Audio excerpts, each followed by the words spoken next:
que vale 15 también, yo hago 15 preguntas más. ¿Por qué hago más preguntas en el primer parcial?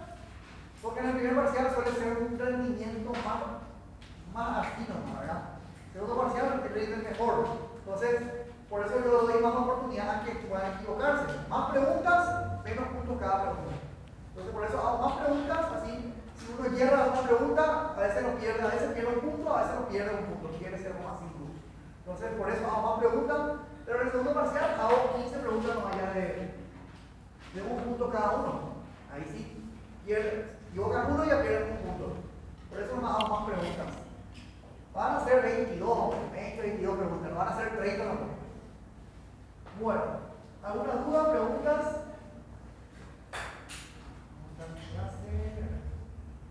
La anemia ferropénica, la anemia ferropénica es la más frecuente de todo el equipo ya. Y hablamos de la microcítica. La microcítica obviamente puede ser debido a ferropenia. ¿A qué más puede ser debido a la anemia microcítica? Si nosotros tenemos una anemia microcítica, ¿qué es una anemia microcítica? ¿Qué es una anemia, vamos a empezar?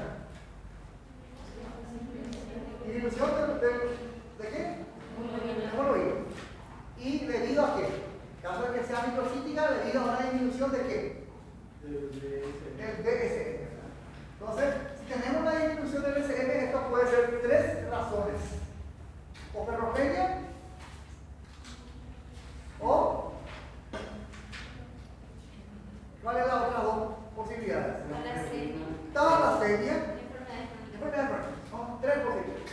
O sea, y ahí vamos a ver cuál es la causa de esto, pero son tres las posibilidades. ¿Quiénes son las personas que tienen tendencia a tener anemia? ¿Quiénes son las personas que tienen tendencia, que tienen más posibilidades de ser anémicas? Las mujeres, por igual, embarazadas. Después,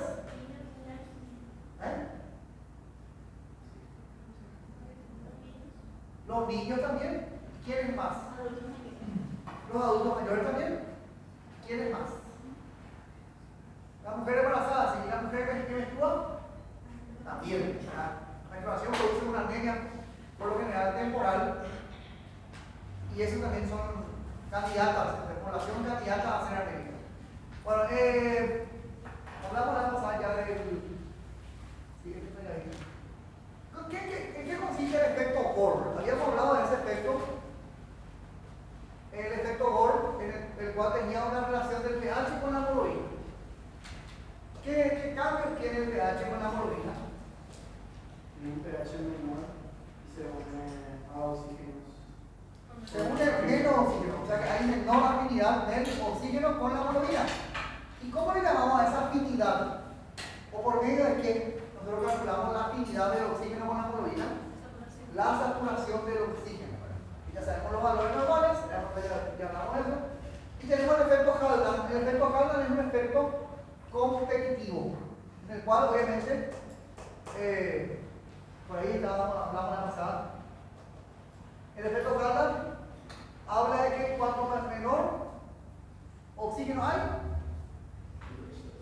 mayor CO2 hay, ¿verdad? Una hipoxia es producida por una hipercapnia. Hipercapnia es el aumento del CO2. ¿Cuáles son las manifestaciones de la hemoglobina? Manifestaciones clínicas de la hemoglobina.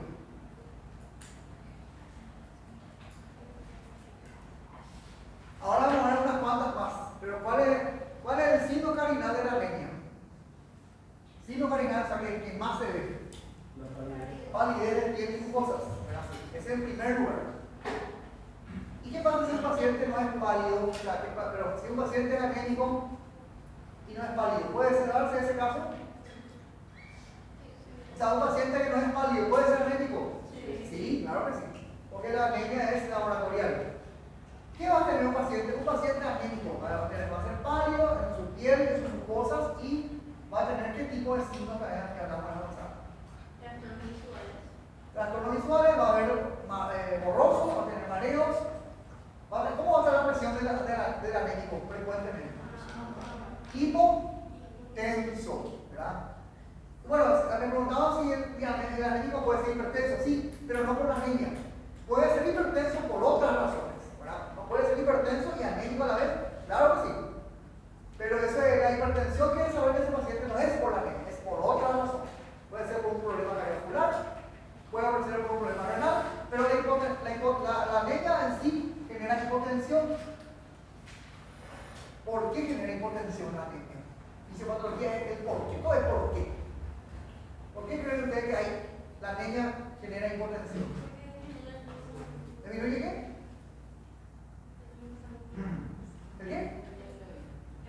El flujo sanguíneo, ¿sí? Está muy bien. ¿Y qué más disminuye? Lo que hay en el flujo, ¿verdad? La hemoglobina. Y además que disminuye el metabolismo corporal en la anemia. El paciente con hipotensión, ¿qué tipo de cambio tiene a nivel cardíaco? Si la presión es más, si la sangre va con menos presión, ¿qué hace el corazón? Late más rápido, es decir, taquicardia. Eso es lo que el paciente tiene en la hipotensión y taquicardia. Más palidez de piel mucosa, ¿verdad? El paciente también le cuesta respirar. ¿Cómo se llama la dificultad respiratoria en términos médicos, sanitarios, lo que sea? La disnea. La disnea también es un signo de anemia. Bueno, y tener en cuenta que puede haber fatiga también, ¿verdad? Paciente que tiene fatiga puede ser anémico también. La fatiga me refiero a no correr 15, 20 kilómetros. Cualquiera puede tener fatiga. Caminamos un poquito y empezamos a fatigar. Eso puede ser también un signo de anemia. La anemia obviamente se trata según la causa. La causa, para saber la causa hay que saber qué tipo de anemia estamos estudiando.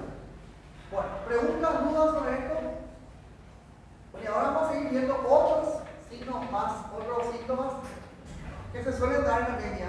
Por ejemplo, la coilonicia, que ahora sería los dedos en palillo del tambor. Los dedos normalmente tienen una forma longitudinal, pero no están dilatados en nuestro lecho que hay. En esta parte del dedo no está así abombado. Estos pacientes tienen dedo abombado, tal es así que la parte distal, tal es así que parecen unos palillos, el palillo de tambor. Los palillos de tambor, dedos en palillo de tambor, se dan en todas las enfermedades donde haya hipoxia. En todas, no solamente acá. Cualquier enfermedad donde haya hipoxia, una insuficiencia respiratoria, una cianosis, ¿verdad? En cualquier enfermedad donde haya hipoxia, donde haya falta de oxígeno, va a haber dedos en palillo de tambor. Ya vamos a ver enseguida. También se llama, tiene varios nombres, ¿verdad? Vamos a poner los nombres porque se llama de varias formas. Dedos en palillo de tambor. También se le llama acropaquia, al mismo dedo de palillo de tambor. Acropaquia. Se le llama también coiloniquia. Y también se le llama hipocratismo digital. Quiero tantos nombres, no sé. Pero lo cierto es que hay varios nombres sinónimos. Hipocratismo digital. Acropaquia, coiloniquia y el hipocratismo digital. Entonces ahí van a ver enseguida. No sé si dice eso, si ahí no. Van a ver justamente esos dedos que nos hablan de que hay hipoxia, que hay falta de oxígeno. También cansancio, la inestabilidad, algunos signos que también se pueden dar. Y también pueden haber trastornos en la lengua, palidez en la lengua, eso ya hablamos, ¿no? De hecho. Y también puede haber dificultad respiratoria, todos síntomas de hipoxia.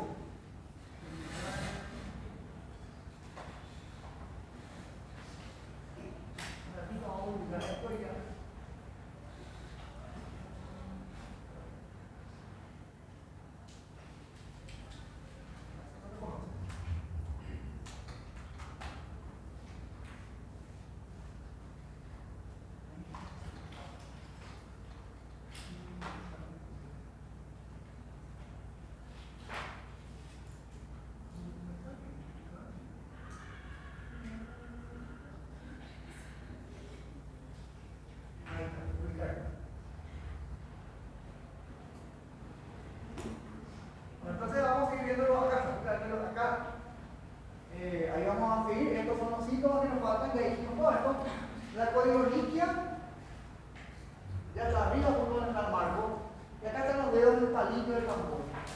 Están dilatados esos dedos, justo acá se corta el marco. Acá hay una dilatación. No son dedos normales, son dedos que están dilatados, bombados en su extremo y están defectos también en la lengua llamada quilosis.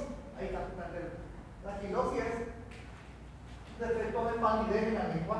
No se ve tan bien, ¿verdad? Ahí se ve mejor. Pero son síntomas también que pueden estar asociados a anemia. Siempre que nosotros hablamos de anemia microcítica, la principal causa de esta es la ferropenia. Entonces, ¿qué hay que hacer para determinar si hay ferropenia o no? Hay que estudiar el hierro. ¿Cuál hierro? Los 3 tipos de hierro. Vamos a citarlos otra vez porque no me acuerdo si citamos, pero hay 3 tipos de hierro. La sideremia, que hablamos ya de esto, transferrina y ferritina.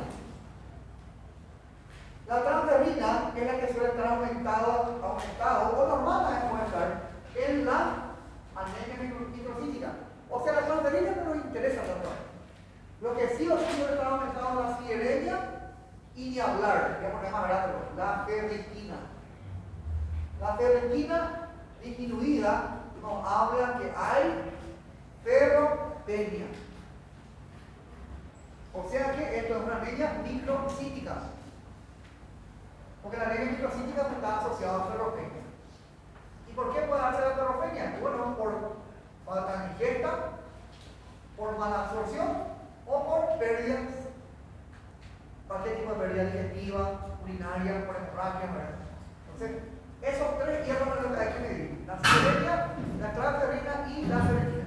De los 3, el que más nos interesa es la ferritina. También la sideremia puede estar disminuida, pero la ferritina es la que más está disminuida y es esa la que nos habla que hay una ferropenia.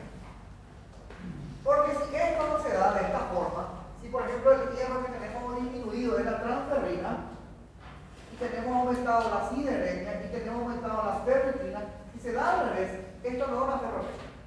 Esto es una anemia microcítica por enfermedades crónicas. Dijimos que había 3 posibilidades en la microcítica. Si vos tenés anemia microcítica, hay que pensar: ferropenia, enfermedad crónica, talasemia. Esto es una ferropenia.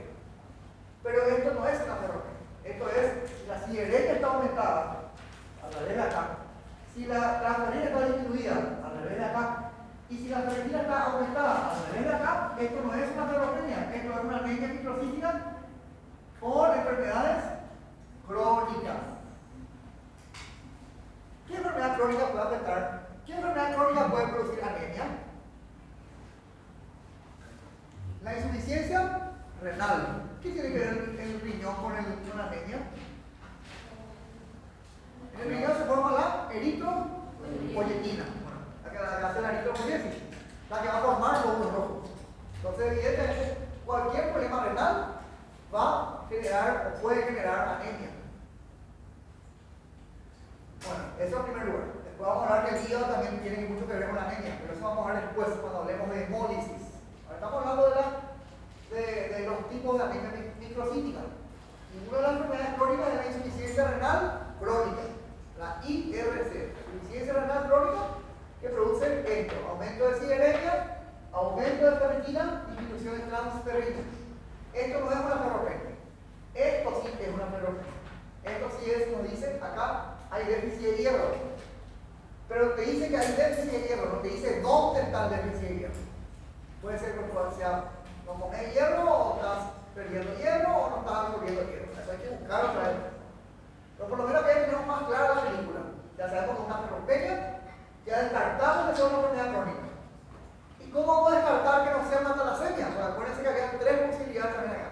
La talasemia se descarta por medio del ADE, amplitud de distribución eritrocitaria. Si el ADE es menor a 13, eso significa talasemia. Si es mayor a 13, no es talasemia. Entonces ahí ya tenemos bien claro, ¿verdad? O sea, por medio del ADE puedes saber si es talasemia o no. Si no es talasemia, entonces te queda esto o esto. Y ahí hay que estudiar el hierro para saber si es enfermedades crónicas o si es ferropenia. Entonces, en las 3 posibilidades ya podemos ir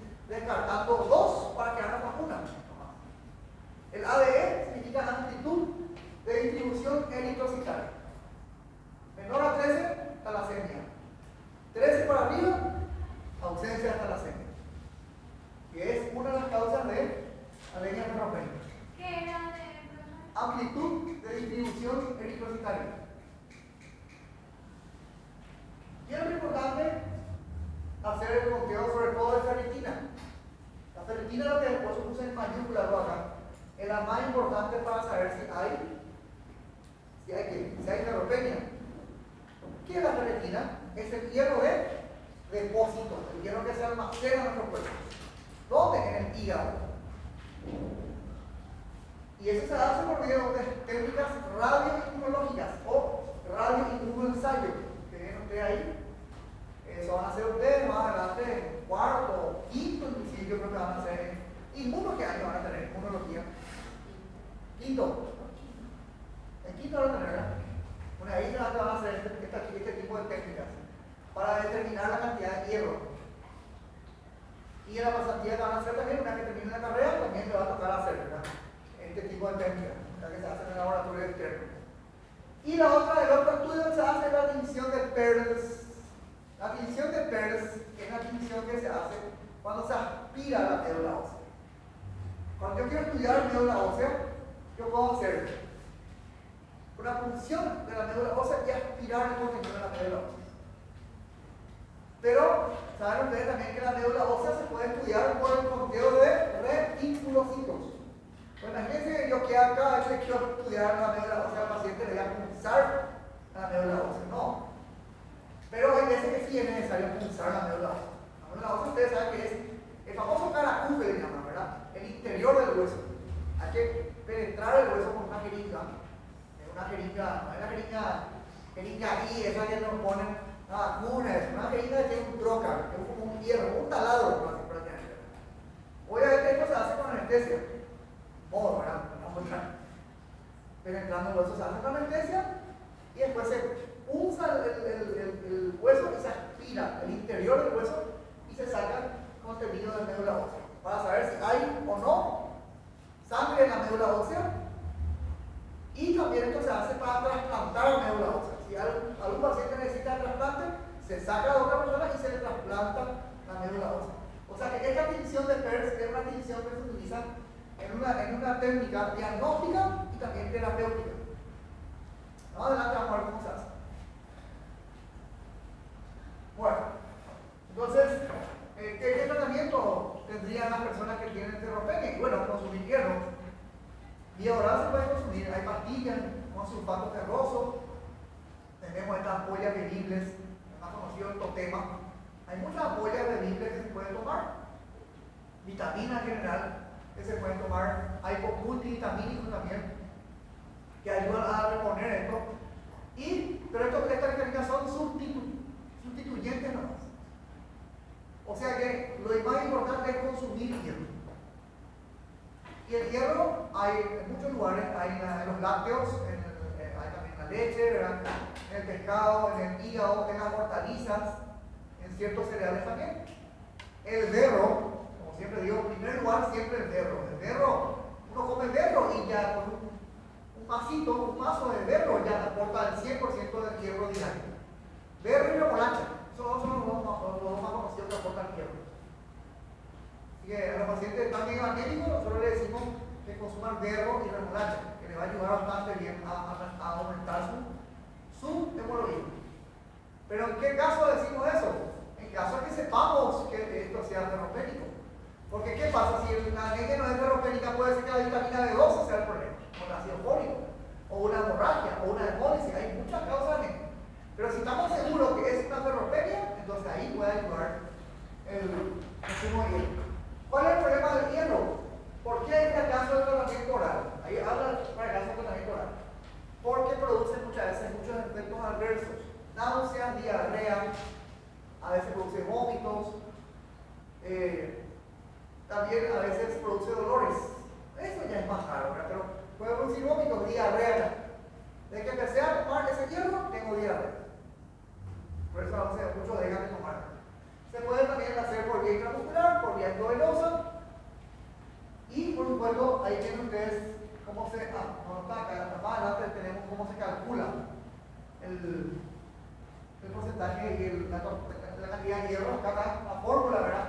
Esto le voy a dejar para que ustedes lean, le voy a preguntar a ustedes. Esto en bioquímica van a analizar la dosis de hierro total, ¿verdad? Pero la dosis de hierro total depende del peso. Uno de los valores que importa para calcular la dosis de hierro que se debe consumir es el peso, y esto se multiplica multiplica por la diferencia entre la hemoglobina que debería tener esa persona y la hemoglobina que tiene esa persona. Es decir, supongamos que esa persona debería tener una hemoglobina de 14 y tiene una hemoglobina de 10, entonces 14 menos 10 nos da 4, ¿verdad? Ejemplo.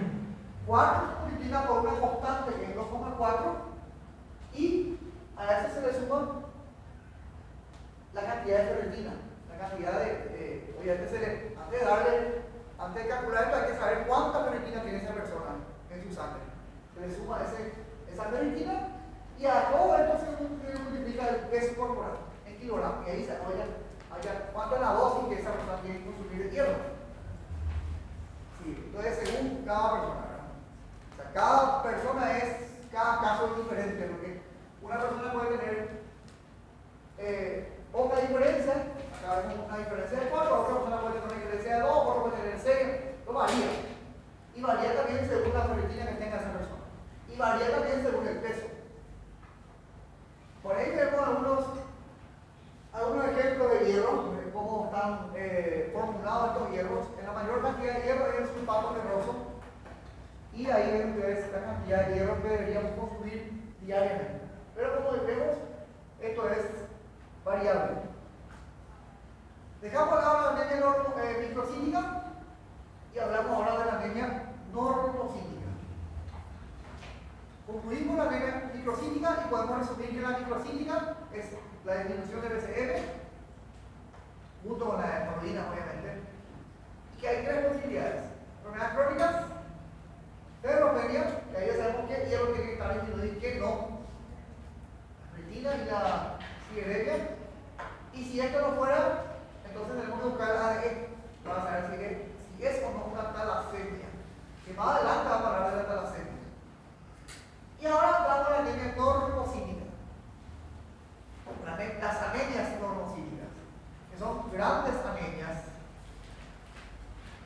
Grandes anemias me refiero a que hay causas variables también y que hay que buscar bastante cuál es la causa de estas anemias.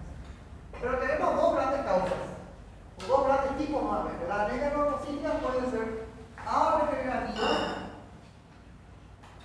o regenerativa. ¿Qué es lo que estoy queriendo buscar? ¿Qué es lo que estoy queriendo buscar con esto? Si la médula ósea funciona o no funciona. Si produce algo o no produce nada. Si la médula no funciona, estamos en este tipo. A regenerativa. A es negativo. No genera nada, no regenera nada, no produce nada. No funciona esa médula. No trabaja esa médula. La regenerativa sí.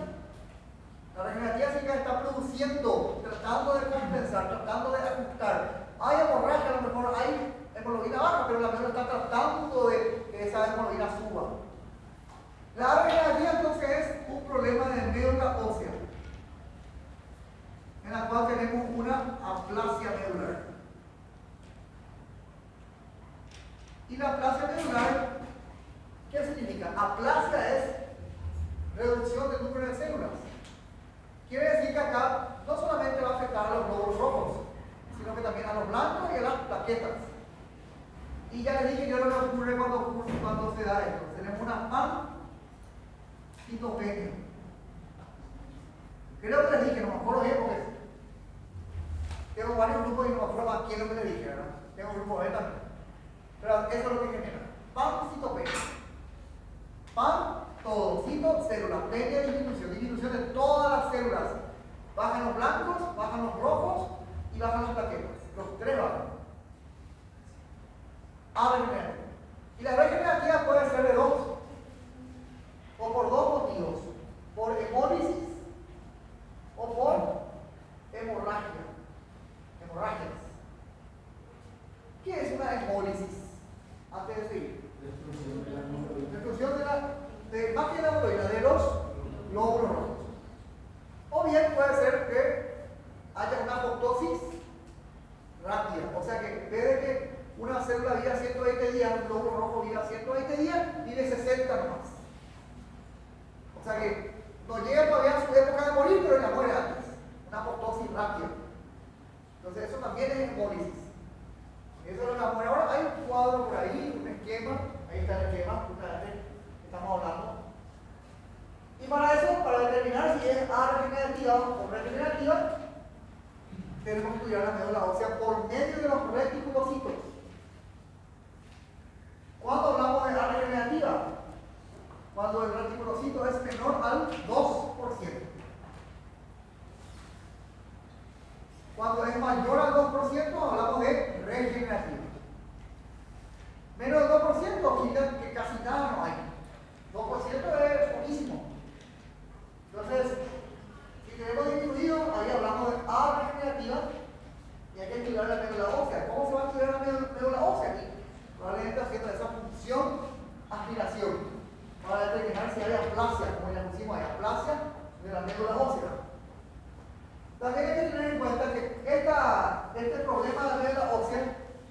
ser que sea también por un síndrome llamado síndrome mielodisplásico.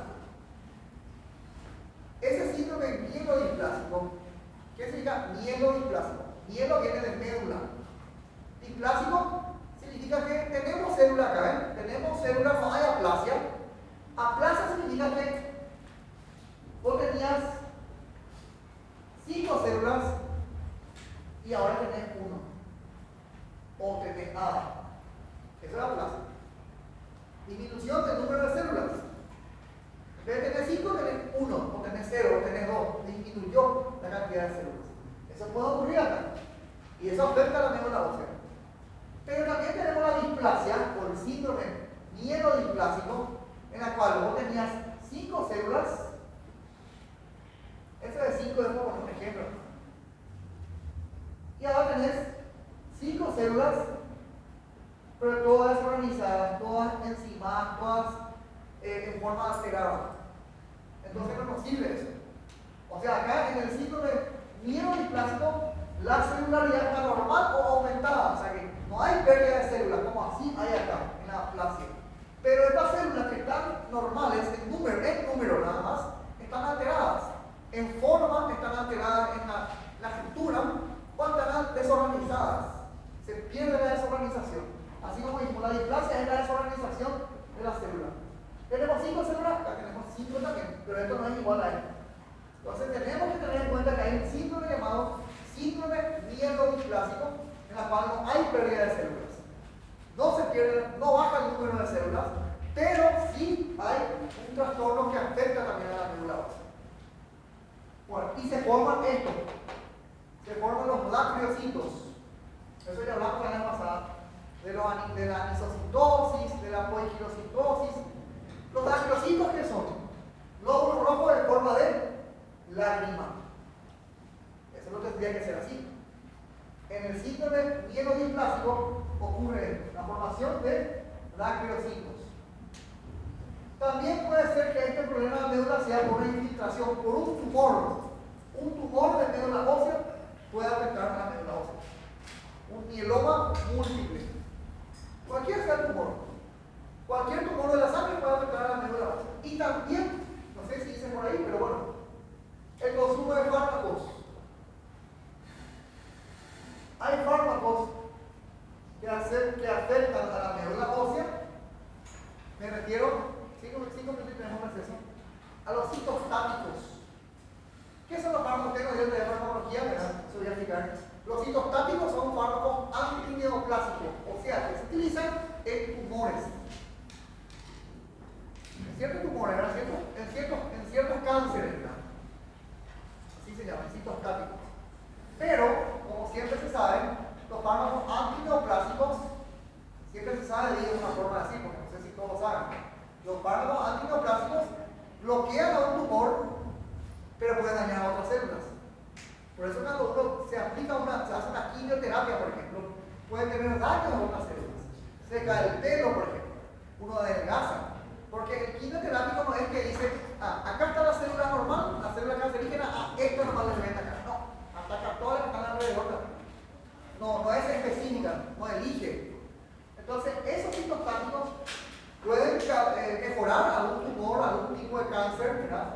No se utiliza bastante para el cáncer de mama, por ejemplo, pero puede afectar a la médula ósea. Y puede producir esto, ¿verdad? Infiltración medular. Y lo otro es el consumo de antibióticos. Hay ciertos antibióticos que también deprimen la médula ósea. Uno no, es que todos. Antibióticos así sabría, ATB. Algunos antibióticos, como por ejemplo los macrólidos, ustedes no dieron fármaco, pero acuérdense nomás esto y van a saber cuáles son los macrólidos. Los macrólidos y también las tetraciclinas. Los macrólidos son un grupo de familia de fármacos y otros tenemos las tetraciclinas. Pueden producir depresión medular, pueden que disminuyan la actividad de la médula ósea. Eso van a dar más adelante cuando den fármacos. Macrólidos y tetraciclinas. Varios de ellos se utilizan para, ¿cómo se llama? Los macrólidos también se utilizan bastante para las infecciones gastrointestinales, ¿verdad? Cuando hay una diarrea con una bacteria, por ejemplo. Bueno, ¿qué pasa del otro lado? Del otro lado tenemos los reticulocitos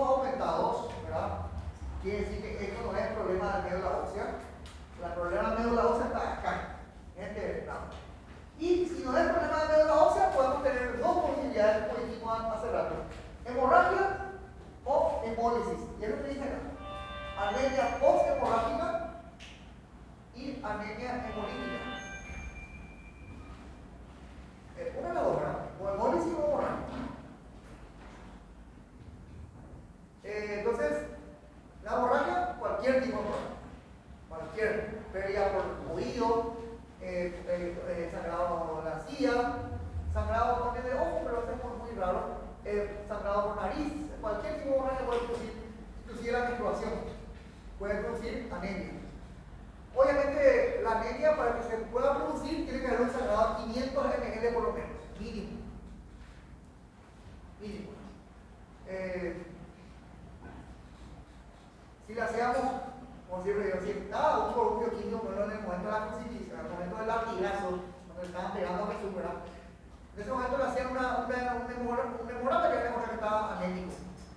Porque se cree que con los latigazos, Jesús ya perdió 500 ml de sangre.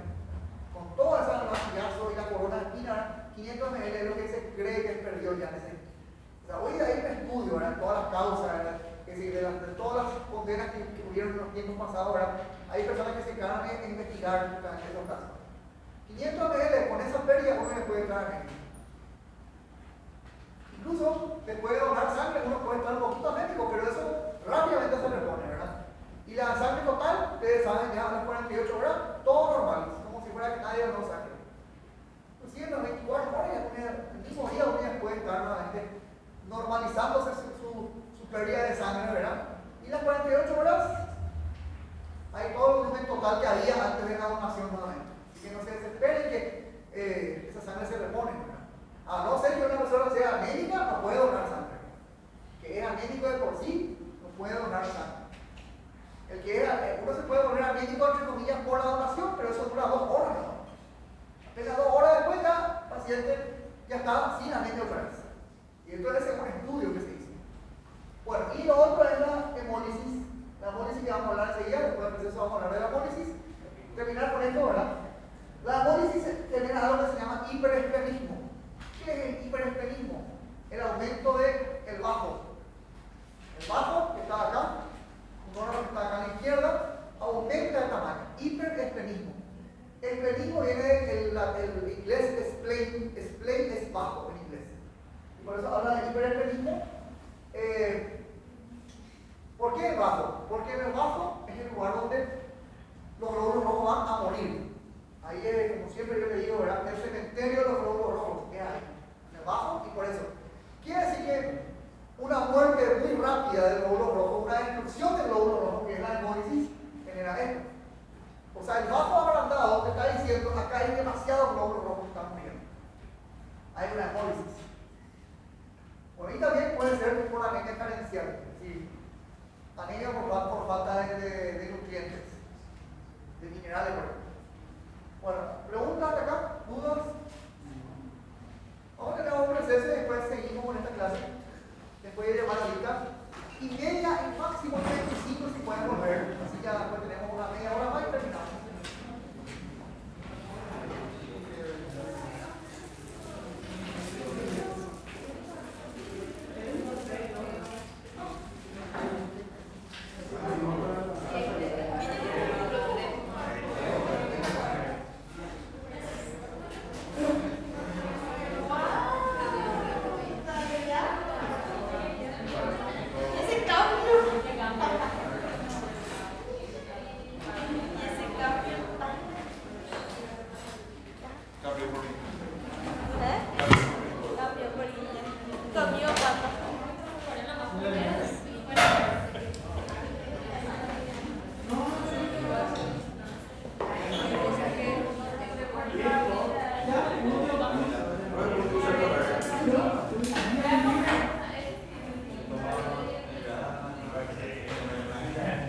Yeah.